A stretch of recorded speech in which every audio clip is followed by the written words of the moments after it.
The next case is State of Ohio versus Sugden. Each party will have 15 minutes to present the argument. Counsel, you may reserve up to 5 minutes for rebuttal. How long would you like to reserve? I'll reserve 5, Your Honor.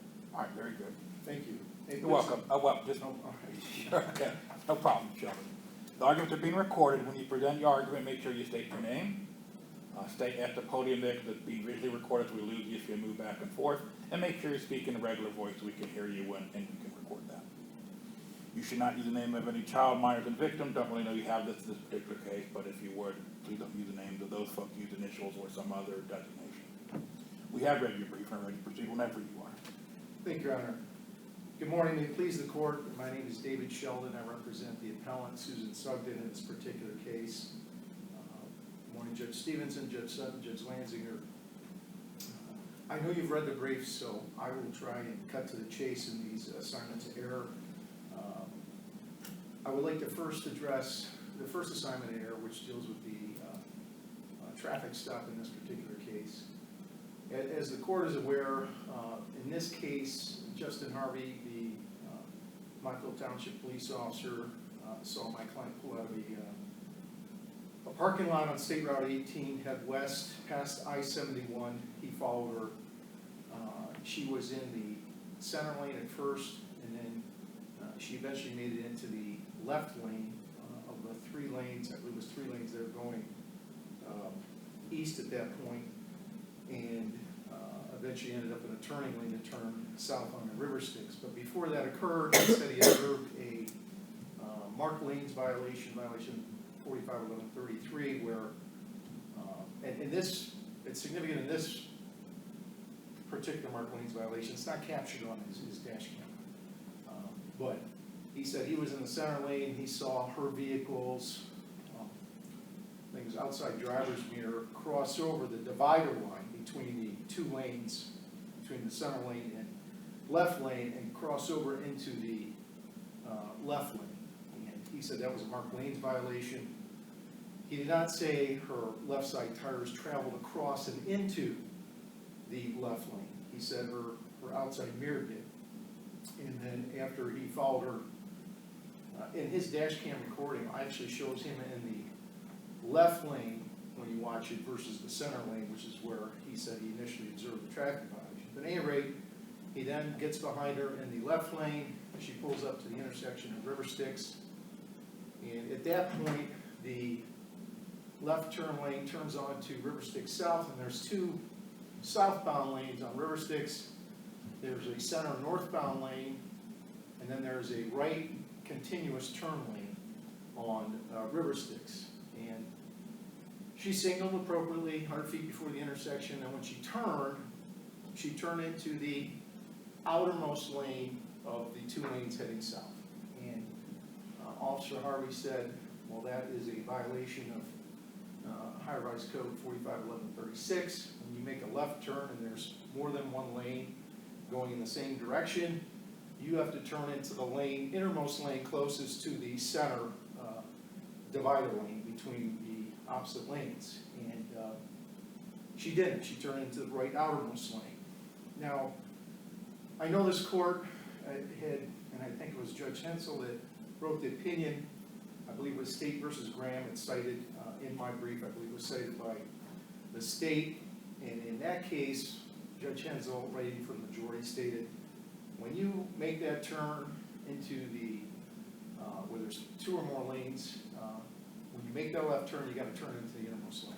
And I know this court's aware there's conflicting cases out of the different districts which have interpreted that statute to say, no, if there's more than 1 lane, you can choose either lane to turn into. This court in Graham said, no, you have to turn into the lane closest to the center lane. And in that case, Judge Hensel pointed out that the reason for that is if you are making a left turn and it necessarily requires you, if you're going to go into the outermost lane, to make a wider arc. And if that occurs and you're making a wider arc left turn, if the opposite lane, people turning left, were to do the same thing, you could potentially have a collision. with two cars making the same left turns going in the opposite directions. Well, that statute actually says, though, to turn to the left of the center of the intersection.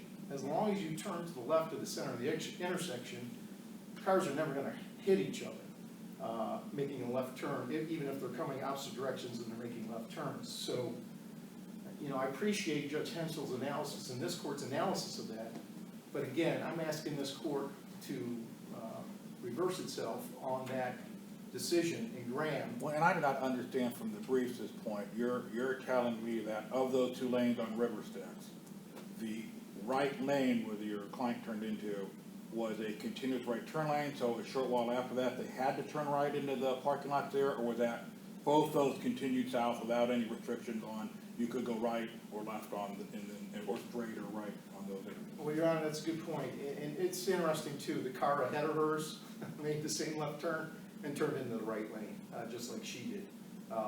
But that left lane, as you continue south on River Styx, becomes a left turn only lane at the intersection of East Smith, which is the next intersection, and there's a stop sign there. And how far would that be? I mean, if any idea of an estimate, or is it a short distance? It's a short distance, I would say. It's definitely less than a quarter mile. Okay. So, yeah, so a car in the left lane would actually have to get into the right lane if they're not gonna turn left, but. So if an officer observed that particular situation, what would be the charge? Would it be marked lanes?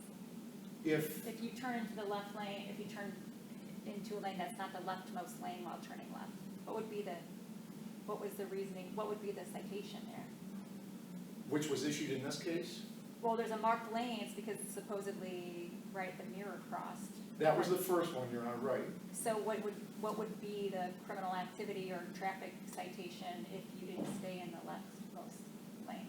Well, that's my argument, Your Honor. I'm saying it should not be a traffic violation because just as the car in front of her did, that car turned in the outermost lane because it says when you make your left turn into the lanes that you're turning into, as long as you stay to the right of the center, you're fine, and that's what she did. I Could mean, that arguably be a marked lanes violation? You cross a line you're not supposed to cross. Well, she never turned into the left lane. She turned from her left turn lane into the outermost right lane without ever Right. turning into the left lane. So you have to just cross a line that you're not supposed to cross without. So I guess what I was asking is, could that be a turn signal, or a marked lanes violation?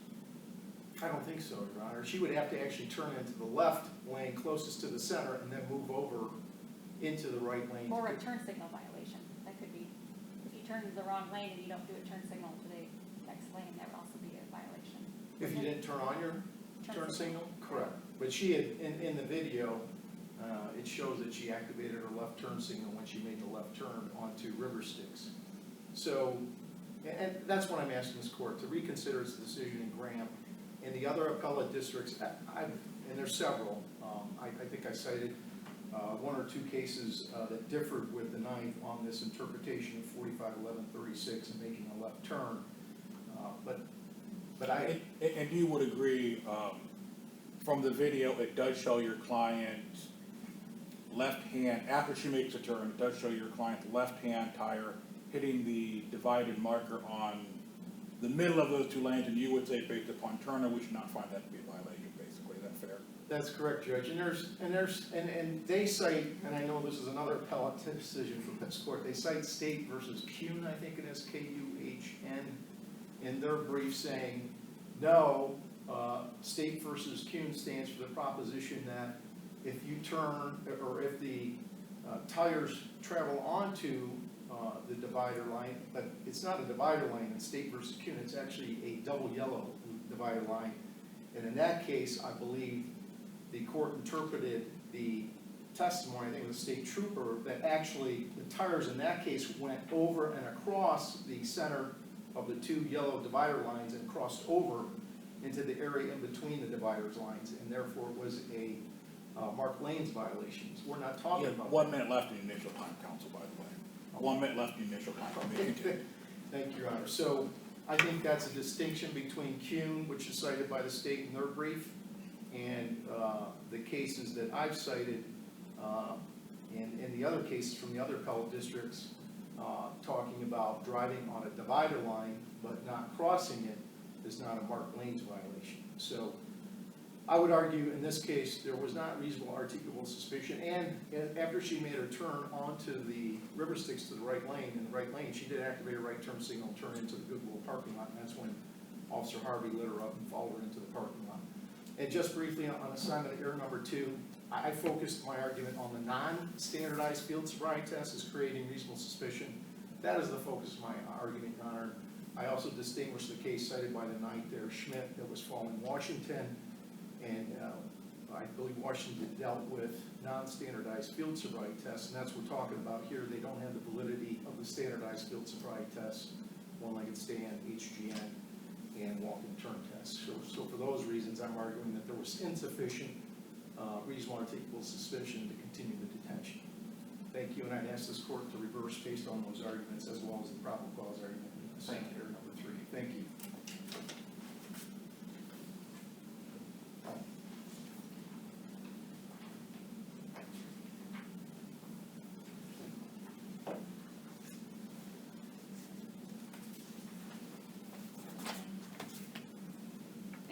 My name is Megan Philbin. I represent the appellee, State of Ohio, in this appeal. Excuse me. All right, so this appeal, it arose after a motion to suppress was held at the Medina Municipal Court, which was denied, and then Ms. Sugden was found guilty of operating a vehicle under the influence of alcohol, operating a vehicle with a prohibited alcohol content, and then also driving marked lanes. So I'm going to go chronologically through the assignments of error. The first issue that Mr. Sheldon discussed almost exclusively dealt with the issue of the initial detention. So was it an error to find that the officer Harvey from Montville Police Department, had reasonable articulable suspicion that Ms. Sugden had committed a traffic violation? So it's the state's position that she had committed at least three traffic violations, which were discussed by the officer. I'm going to go through each one, and I'm going to address, Judge Lindsay here, I'm going to address that one question that you had there about the turn from Medina Road to River Styx, but I'm just going to go chronologically. So Officer Harvey, we have his dash camera, which I believe is marked as State's Exhibit 1B in the record, that shows Officer Harvey traveling behind Ms. Sugden's truck as she drove on Medina Road. Now, there is a portion of what he viewed of Ms. Sugden's driving behavior that is not captured on the dash camera video, and that's the first marked lanes violation. And this is the one where the officer says in his testimony during the suppression that he's not entirely sure what parts of her vehicle had crossed over. He just knew that it drew his attention to the vehicle, that it had traveled outside of its lane of travel. So did the suppression hearing, did the officer indicate that was before I turned my video camera on? I believe so, that it was not captured on his video. So we have this initial marked lanes violation that happens on Medina Road, but that's not the only violation that the officer saw and testified to. So we get the next part here where he's behind Ms. Sugden's vehicle, and she goes into the left-hand turn lane. And I know Mr. Sheldon indicated that she turned properly, she signaled properly. That is just not correct. She had gotten into the turn lane, she used her turn signals to get into the lane. However, there is a requirement that you signal prior to making your left-hand turn. I'm just pointing out that that's not correct because she did not signal 100 feet prior to making her left-hand lane or left-hand turn onto River Styx Road. But there was some discussion with Mr. Sheldon regarding what could have been charged for Ms. Sugden's behavior for her left-hand turn from Medina Road onto River Styx Road, and that would be a violation for an improper turn, which is the Ohio Revised Code 4511.36. I believe the section is the A3 section. So that is where it requires that Ms. Sugden turn into the leftmost lane when she makes her turn onto River Styx. So the officer sees this happen, but then also that's on the dash camera. We also have on the dash camera another marked lanes violation, which the officer identified as well during his testimony, which was she traveled onto the dashed white marked lanes on River Styx Road. Now, I understand that Mr. Sheldon is saying that this doesn't line up with, we have the Turner case, which deals with the white fog line, which in that case, I think Mr. Sheldon's arguing that this would be more like that, where they're traveling upon the lane line, but that's not a violation. But it's the state's position that that Kuhn case that was cited in my brief, it weighs more heavily here because the white fog line delineates the end of the roadway, and there are no longer other vehicles traveling upon that part of the roadway. And in the Kuhn case, it was actually a double yellow line in that case that was at issue, and it was driving upon one of the double yellow lines. It was not crossing over into the center part, it was not crossing over into the other side of the roadway, which would be another violation, a separate violation. This was traveling upon a double yellow line. And it's the state's position here that traveling upon a dashed white line lines up more with Kuhn only because that distinguishes, it delineates which lane is for which vehicle. And it is not safe to be traveling upon that lane, even if it's just your tire. Officer Harvey's testimony in regards to the marked lanes violations, when he was saying that it was her mirror that had crossed over, that's when he was talking about that first marked lanes violation. The second marked lanes violation, we can very clearly. Is that sufficient? Because the Supreme Court resolved all of this and says, and they say, if your tire can't just be on the line, there has to be a crossing. Is it, if your mirror is crossing, is your tire crossing? I mean. Well, so we have a few things there that I need to address. So in Turner, when the Ohio Supreme Court addressed this issue, it was for a fog line, and they very specifically said this is for a white fog line, which is different than what we're dealing with here today, because I think that other. So you're saying the distinction is the color of the line? No, so there's a definition for each of the lines. I believe ODT, I don't recall specifically who comes up with these. There's a manual that the Ohio Supreme Court had cited in Turner that identifies the significance of the lane lines and what they actually mean. So there's a difference between each lane line, and that's the point of the state of Ohio. We can't say that a white dashed line is the same as the white fog line because they are not. One delineates the end of the roadway, the other separates out two lanes of travel. So that's the significance. Well, if we can't say that they're the same, why can we say Kuhn applies then? Well, that is a left lane, the solid left yellow lane as opposed to the dotted line. Right. In any case, all that tells us that's the same as the solid yellow. Yes, I understand. So the double yellow delineates two halves of the roadway. So that's where it's kind of a range of things. So the double yellow, I don't want to say it's a harder line, but it's something that you should never cross because you're going to hit a vehicle in the opposite lane of travel. I think when we're talking about traveling upon the dashed white line, I think we can use Miss Sugden's vehicle as an example. When her tire is on the line, her vehicle is in the other lane. We can see it in the video that her mirror is hanging out into that roadway. If there was another vehicle in that lane next to her, her vehicle could have been hit, or she could have hit the other vehicle next to her. And that's the significance of the marked lanes violations. We want to keep people in their lanes so that they don't hit the vehicles next to them or any other objects. So the officer sees all of these. We have two marked lanes violations. We have an improper turn, and I want to emphasize that our officers rely upon what the current status is of the law, with how the law reads and how the courts have interpreted it. As a prosecutor, I get asked these questions all the time about what is a marked lanes violation, what do we cite, what can we cite. Same with the improper turn as well.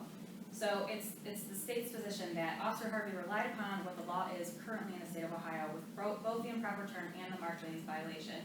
And he did have reasonable articulable suspicion to at least pull her over for those traffic violations. So I'd ask that the first assignment of error be denied.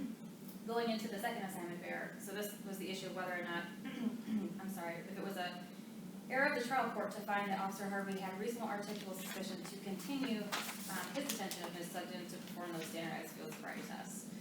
So it's the totality of the circumstances that are to be considered here. And the conditions for which the officer had considered were, one, it's a late hour of the day. We also he just witnessed these 3 traffic violations. When he approaches Ms. Sugden's vehicle, he gets a slight odor of alcoholic beverage coming from the interior of the vehicle. He notes that she does have slurred speech, bloodshot, and glassy eyes. He does ask about alcohol consumption, and there's a denial of alcohol consumption, and then later admittance to one drink. I believe it was wine, so it was indicated. And then Did she admit to that, or did her sister say she had been drinking? She had a glass? I believe the sister, spoke up, and she was the one who indicated, that one, glass of wine was consumed. So while the Officer Harvey, is talking with Ms. Sugden at the side of the vehicle, Officer O'Donnell from another department had approached and indicated to him, hey, there's open containers in the back seat. So that's as much as what the Officer Harvey knew at the time, that there were, what were believed to be alcohol containers in the back seat. And then, Officer Harvey then does a few pre-exit tests. So the first test he does is the, pre-exit alphabet test, where he asks, Ms. Sugden to go from, E to T, and then her, performance of the test was that she did E to D, then repeated and did T, and then said T-U-V-T. So she did that part incorrectly, and then she does another pre-exit test, which is the counting test, and she was instructed to do 63 to 49, and she, her performance of that was 63 to 58, and then to 73, and tried it again, and still got it wrong. So, the officer took all of this information, everything that he had gathered from just interacting with her, and decided, you know, I'm gonna continue this, I'm gonna take her out of the vehicle, I'm gonna ask her to do standardized field sobriety tests. So, I know there's some kind of argument by Ms. Sugden in her brief that the moment for which the continued detention happens is the moment with which the officer decides to do the standardized field sobriety tests. And I just want to point out that majority of the more senior officers know within 30 seconds if they're going to do standardized field sobriety tests. So it's the state's contention. It's not the moment that the officer thinks I should do tests. It's the moment that he actually asks them to do the tests or has them do these tests that should be considered. And there was substantial evidence that Officer Harvey had gathered at this point in his investigation that Ms. Sugden was operating a vehicle under the influence of alcohol. So he did have reasonable articulable suspicion, which he did indicate that when he testified. He laid this all out there in the suppression hearing. So I would ask that the second assignment of error should be denied as well. And then getting to the, excuse me, the third assignment of error, when we're dealing with a probable cause, whether or not Officer Harvey had probable cause to make the arrest for operating a vehicle while under the influence of alcohol. We have everything up until the point where he had done the standardized field sobriety test. So he considers all of that, but also once Ms. Sugden is out of the vehicle, he does testify at the hearing that she staggered a bit when she was walking to his cruiser. He ends up doing the horizontal gaze and nystagmus with her, gets 4 out of 6 on the horizontal gaze and nystagmus, but she had a difficult time performing this test as well. She kept moving her head. I think Officer Harvey testified he had to at some point have her hold her head still to keep it from moving. She also swayed during that test, and the officer was able to testify that that initial odor that he only noted at the side of the vehicle, it continued with her person when he was doing the HGN with her. So then we get into these non-standardized tests, which is the 4 of 6 markers on the horizontal gaze and nystagmus test enough to support probable cause in and of itself? Well, I would say that it's a higher probability. I think that's what the testimony of the officer was. It's a higher probability that this person would be over the legal limit of 0.08 grams of alcohol per 210 liters of breath. I think that's what his testimony was. So it is a greater probability. So the state's argument would be yes, given everything up to that point, plus the 4 out of 6, the state has enough to make that arrest for OBI at this point. So then we go into all these other tests that the officer had done. So he had checked for lack of convergence, which the officer testified that could mean a drug abuse. At the point of his investigation, he's looking at all different things that could be happening. So it could be alcohol consumption, it could be a drug of abuse. He's looking at the totality of the picture here. So he does observe lack of convergence. He also does the modified Romberg test, which is when you have a person close their eyes and they time to 30 seconds and they see how the person counts, how long they get. And I think in this case, in that 30 seconds, I believe in the 30 seconds she had counted to 45. And then here's the finger to nose test as well that the officer had done. And he had done all these non-standardized tests because Ms. Sugden had identified that she had physical constraints and injuries that would prevent her from doing the other divided attention tests. If you took out standardized and non-standardized testing here, would the evidence still support probable cause? So if we did not have, you're saying, the HGN or Any standardized or non-standardized tests, is there enough evidence here to support probable cause? I believe given her driving behavior, yes. I believe that's the state's position, is that we still would have enough at that point. Wasn't there also admission of drinking, slurring of speech? Yes, so there was the admission of alcohol consumption, the bloodshot, glassy eyes, Allegedly 3 violations. yes, Traffic violations. yes, the driving behavior itself. So, Counsel, you have 1 minute left of your time. okay. So Officer Harvey did a phenomenal job of using the tools that he had available to him with his training experience, given somebody who cannot physically do the divided attention test. And it's the state's position that the officer should be able to testify to his observances of an individual from the non-standardized test, just as anybody else would be able to say, you counted the alphabet, or you did the alphabet incorrectly, or you counted incorrectly. Those are things that nearly all individuals know how to do. So I would ask that this assignment of error also be denied. Thank you. Counsel, I know your time is almost maybe up, but I just want to reiterate and make sure I'm understanding what the traffic violations were. Okay. So the first traffic violation was not on the dash cam. It was not specific, as testified to. It was just something that got the officer's attention and made him turn on the dash cam. Yes, I believe that's correct. The second alleged violation was going into the turn lane, and I just want to make sure I understand that that was the mirror went into the wrong lane, correct? Well, so the second, I'm sorry, you're saying the second marked lanes violation? Yes, Mark Lane. Okay, so no, so the second violation was the traveling upon the dashed white line. And then, yes, Okay. the mirror then was definitively over into the lane, the next lane over. But what is seen on the dash camera, what was testified to by the officer, is that her tire was on the dashed white line there. Okay, and then and the final violation. Yes, so that was the improper turn from Medina Road to River Styx, and that was turning into the right lane instead of the leftmost lane, which is closest to the center. So those were the 3 violations. Okay, thank you. Yes. Thank you. Thank you.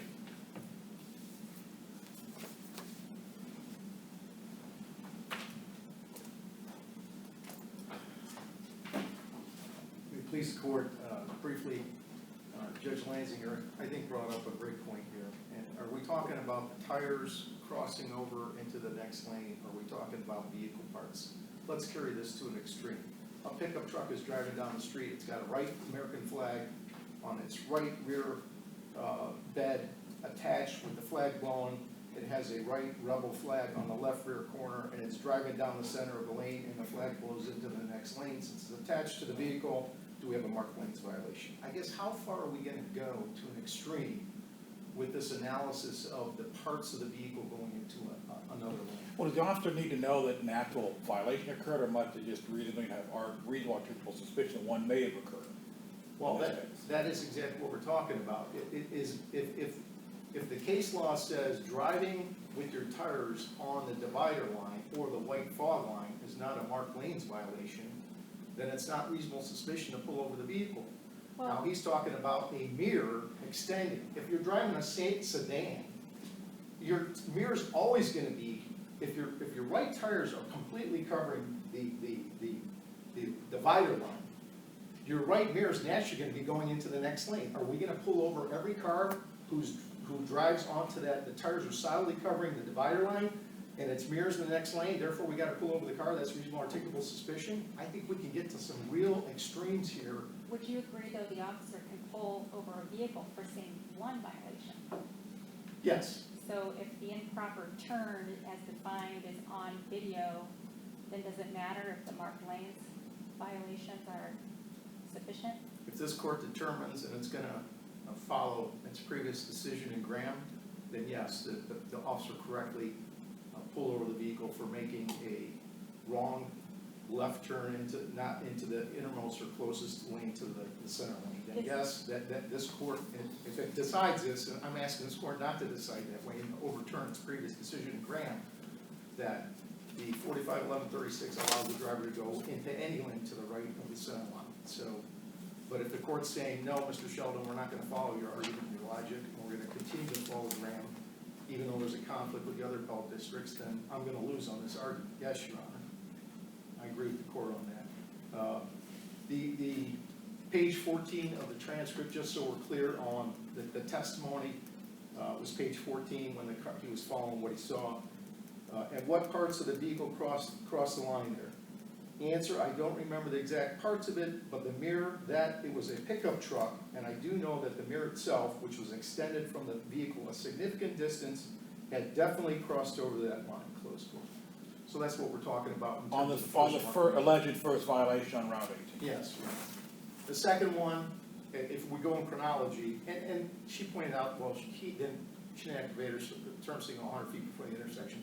He didn't cite her for not activating her turn signal in a timely fashion. So we're talking about the second one was the turning violation, 451136. But does it matter if you cited her, that the law is charged or uncharged for purposes of the stop, correct? So if there was that violation, Yeah, and well, it was testified to, that could also be considered. it could be, Your Honor. 100 feet's very subjective. I wrote my brief. It clearly shows her activating her turn signal 100 feet before the intersection or the turn lane. So that would have to be resolved by this court. Moving last to Judge Lanzier's question, assuming for the moment we threw out all the tests, horizontal gaze and everything else, is there sufficient probable cause to say that your client was driving intoxicated? No, Your Honor, and I would say there's two cases that come right. One of them is mine, and court decided State versus Ian High, I think back in 2018. That was where they didn't even see him driving. He was parked, waiting for his wife to come out, who was involved with a domestic violence involving another family member. He admitted to drinking, I think, was several beers, and there was a strong odor of alcoholic beverage. That was it. And this court said that's not enough for reasonable suspicion. The other case is State versus Hop, which was a field sobriety checkpoint. That was admitting to drinking, I think, 3 drinks, I think slurred speech, and there was one other indicia of impairment, and this court says that was not sufficient for probable cause. So in answer to your question, I would say no, there would not be sufficient evidence of probable cause to arrest. And I see your bow time is up. You certainly may briefly conclude if you like. Yes, Your Honor. And one final thing, and I would point out too, about the testing and about the swaying. She was having surgery on her knee the next day, and that's why he didn't administer the standardized field sobriety test. So based on all those arguments, I would ask the court, respectfully request the court to reverse the decision of the trial court. Thank you. Thank you. The court will take the matter under advisement and issue a decision in due course. The clerk of court will mail a copy of that decision to you on the day of its release, and it'll also be available on the High Supreme Court website. On behalf of the court, I'd like to thank both of you for your presentation today. Thank you. Thank you, Your Honor.